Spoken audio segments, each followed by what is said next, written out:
और इसी सॉलिड के अंदर अगर एक हमने क्या रख दिया बीच में, soft iron, then it becomes a electromagnet, electromagnet. हाँ, it is permanent magnet, it is vanishes when the current is stop. इसकी मैग्नेटिक फील्ड रुक जाती है जब करंट रोक देते हैं। A strong magnetic field inside a solenoid can be used to magnetize a material placed inside. This is called a this is called a electromagnet. Electromagnet, बीच में हमने सॉफ्ट आयरन कोर लगाया, जिसकी वजह से सॉफ्ट आयरन कोर जो है वो behave कर रहा है as a magnet, hence it is a electromagnet. अब वो इसमें पूछेगा कि सॉफ्ट आयरन क्यों यूज किया, दैट्स इंपॉर्टेंट। क्यों किया? Because it magnetises and demagnetises easily. लिख लो चाहे एनसीईआरटी में, वैसे तुम्हें आता है। और इलेक्ट्रिक बेल में यूज होता है, magnetic crane, loud speaker etcetera. तुम लिखोगे तो मुझे एक 30 सेकंड का ब्रेक मिलेगा बस। Next, force of a current carrying conductor, the force formula, F is equal to क्या? B I L sine theta. मतलब मैग्नेटिक फील्ड बढ़ेगी तो फोर्स बढ़ेगी, आई बढ़ेगा तो फोर्स बढ़ेगी। सपोज बी इधर है, फोर्स इधर है, और आई इधर है, तीनों में एंगल कितना है?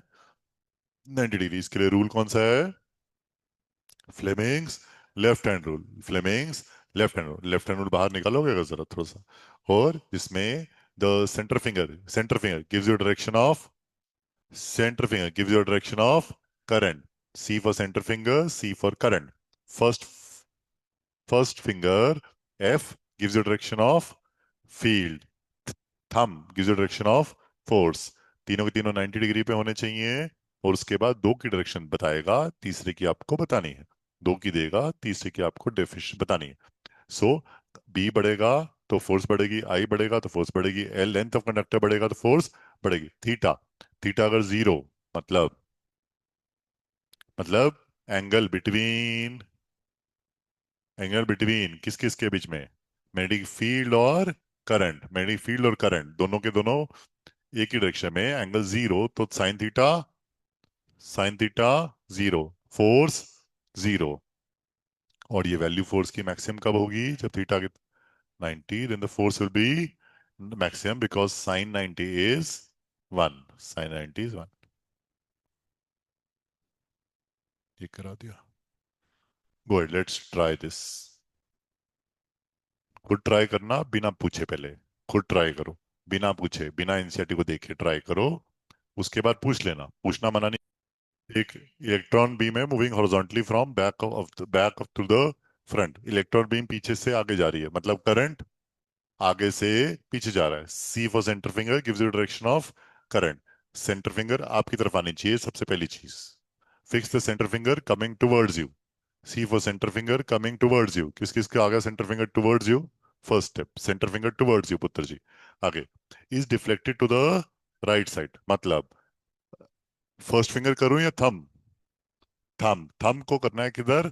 Right side. मेरा हाथ नहीं देखना, अपना। अब आपने सेंटर फिंगर को अपने तरफ ही रखना है, उसको चेंज नहीं कर सकते। इधर देखो, ऐसे किया मैंने, ऐसे कर दिया। सेंटर फिंगर मेरी तरफ रहेगी, थंब राइट की तरफ जाएगा। सेंटर फिंगर मेरी तरफ रहेगी, थंब राइट की तरफ घुमाया है मैंने।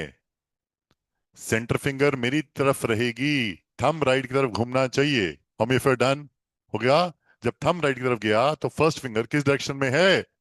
डाउनवर्ड। किस किस का आ गया? शाबाश, कॉन्सेप्ट आ गया।